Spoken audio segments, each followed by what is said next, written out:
Today we will install another tool called Postman. So let's go to Google, search for Postman, and click on the Apple icon to download the Apple software.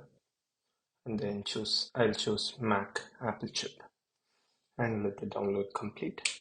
Postman is a tool that helps us to debug HTTP calls made to the application. So this will come in handy in the next few weeks while we try to develop and debug our application. And in 10 seconds, we will have it downloaded and we will open the downloads folder.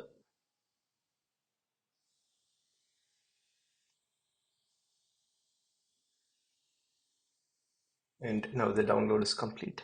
Let's go to the downloads folder, double click on the app that we have downloaded and allow all permissions and move to applications folder. And Postman should automatically open up now. We don't have to create an account. If you have, you can sign in. And yeah, this is the application that we will use in the coming weeks. Thanks.